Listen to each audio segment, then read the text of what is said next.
about an important issue which students usually face. What exactly is a statement of purpose during admission process? Mine is it will talk about the students' grades. And why do you think it is very crucial in the admission process? Your transcripts or your work experience, your internships, and most importantly, it tells the university of who you are as a person.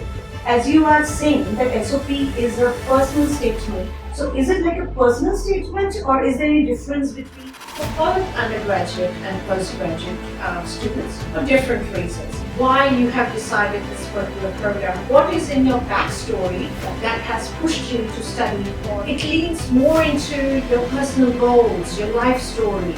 And as you have a lot of experience in editing SOPs, so you must have come across various SOPs by children, the students who are interested to go abroad. I just want you to tell about some of the crucial mistakes they make while they are drafting an SOP. So don't be too generic, don't be too vague, avoid grammatical errors. Yeah, and that's very true. When we are in Bluesky, we are always there to help the students. And so like you, those who edit so many SOPs, they would find it as a cakewalk, of course. Yes. And look, it's a pleasure to be able to help students that way.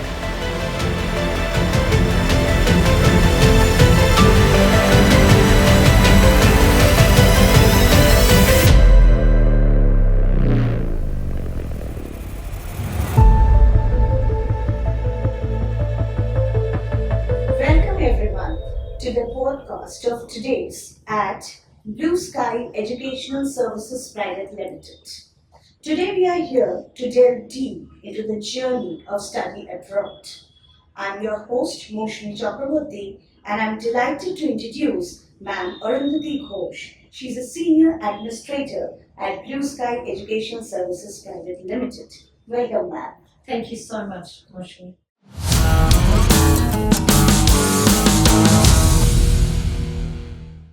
Ma'am, today we are here to talk about an important issue which students usually face during admission process is the SOP, which we call as Statement of Purpose. Yes. Because as you know, Statement of Purpose is a very important document. It can make or it can break a chance in the admission procedures. So we got to know like how to write a proper SOP. What are the mistakes which students commit while they write an SOP? So my first question to you is, ma'am, first let's start with the basics. What exactly is a statement of purpose and why do you think it is very crucial in the admission process? Okay, so thank you for your question, Moshni. As you rightly said, an SOP stands for Statement of Purpose. It is a very integral part of the admission process for both undergraduate and postgraduate students for different reasons. We'll go into that later. So essentially, an SOP is a personal essay of the student's academic and professional journey so far. And I would even go so far as to say that it's an academic and professional biography. Right. It will talk about the student's grades and your transcripts or your work experience, your internships, and most importantly, it tells the university of who you are as a person. So your personal story has to be there as well, something that has motivated you, your career goals.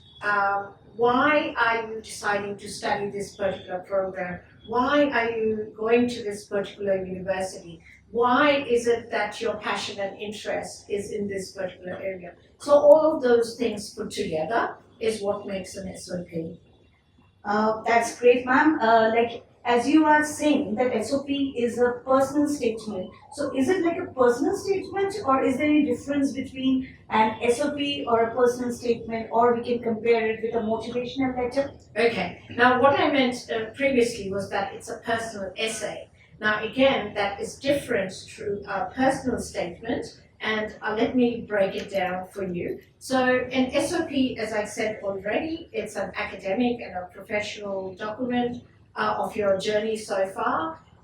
It has a very formal tone to it, of course, but the personal statement, again, is it leans more into your personal goals, your life story, why you have decided this particular program, what is in your backstory that has pushed you to study, or I don't mean push, but that has motivated you, to go into a particular domain of study and make a career of it.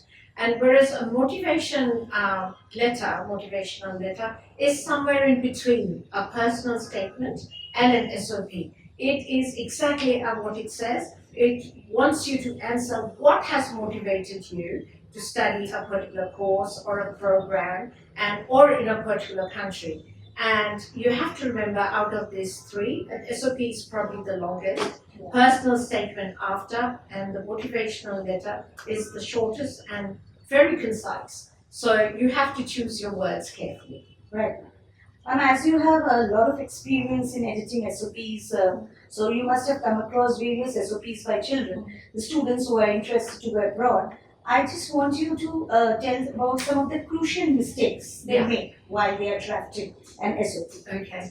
Personally, and I'm sure the university admission officers will say, grammatical errors. Oh, they are the worst that can ever come out or jump out of a document when you're looking at it for the very first time. So avoid your grammatical errors and formatting. And now with all the tools that we have, there's no reason why you should make grammatical mistakes in that.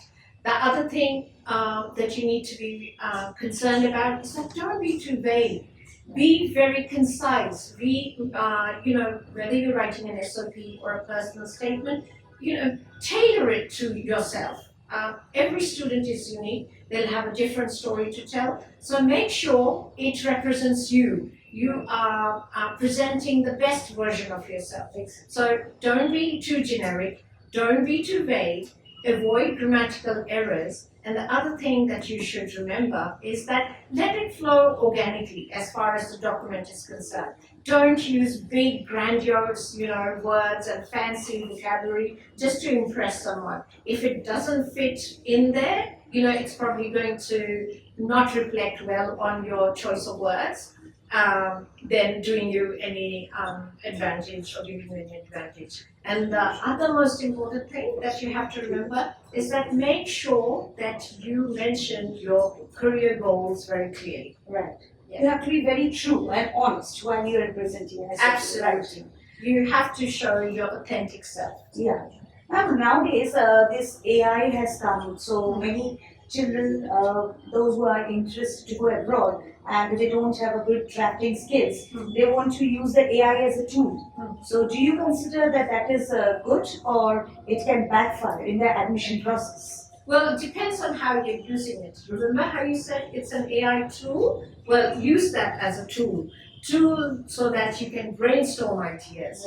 Tool that it can format your, what you've got in your head. Structure it properly. But in the end, just don't rely on the AI, whatever chatbot you're using or websites you're using to tell your story. Your story is yours to own, and you are the best person to say that. So make sure you get your ideas, get this, the structure, and then instead of copy and pasting, put it in your own words and see where that comes to you. And I should tell you that, as you rightly mentioned, that I do a lot of editing of SOPs at Bluesky, and we at Bluesky, we help students with that. So we ask the students, write your own story, give us a draft, fix it multiple times, and then we'll edit it and bring out a fine, polished version for you to submit to the university. Yeah, and that's very true. When we are in Bluesky, we are always there to help the students. Absolutely. And like an editor like you, those who edit so many SOPs, they would find it as a cakewalk, of course. Yes. And look, it's a pleasure to be able to help students that way. And each one of us at Bluesky, we do that with much joy. Yes. Absolutely. Another question which I feel is like many students, they have some career gaps. Yeah. So, do you think that that should be shown there in the SOPs, or they should edit and show it to the particular university they are going for? Yeah, again, thank you for that question, because life happens. Many personal challenges come our way. No two person has the same life story. Right. So is it wrong, or should we not aspire to study abroad if that happens? Of course not. But be authentic, be truthful, but do it with a strategy. And what I mean by that is that yes, explain what has happened to you. Maybe you had an illness, maybe a family member had an illness, or maybe you didn't get good grades and you had to repeat. But all of those things can be explained in a way that by showing that you rebounded out of that, you bounced back, you showed resilience, and you have a growth mindset. And that's what the universities are interested to know. That did you just let your setbacks just push you back, or did you use that as the trampoline to jump further up and take the time to reflect, take the time to do courses and other certifications, or repeat that course and then do better in the end. Oh, Yeah. that's great. Yeah. So means universities want that you should show your true self Absolutely. rather than pointing out your mistakes and all. You should take it that it's a stepping stone for your success. Absolutely, absolutely. Right. And look, every student is unique. Right. So speak your story, speak your own truth, and there's nothing wrong with all of that. Ma'am, can we give personal examples in the SOPs?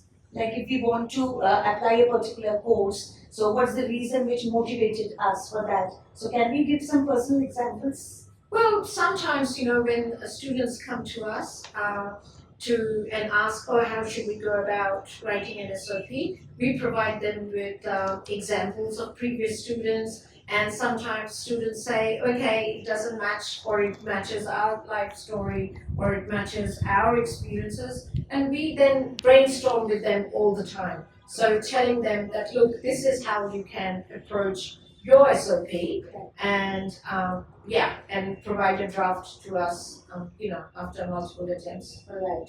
And like there are two types of courses, like undergrads or postgrads and all. So do the SOPs have the same weight for both of them, whether it's postgrad or undergrad? Yeah. Look, SOPs, how much it has weightage depends from university to university, but the admission officers usually have different criteria of looking at them for undergraduate and postgraduate. For undergraduate, as students would have just finished their year 12, Right. they're just fresh off schools and colleges.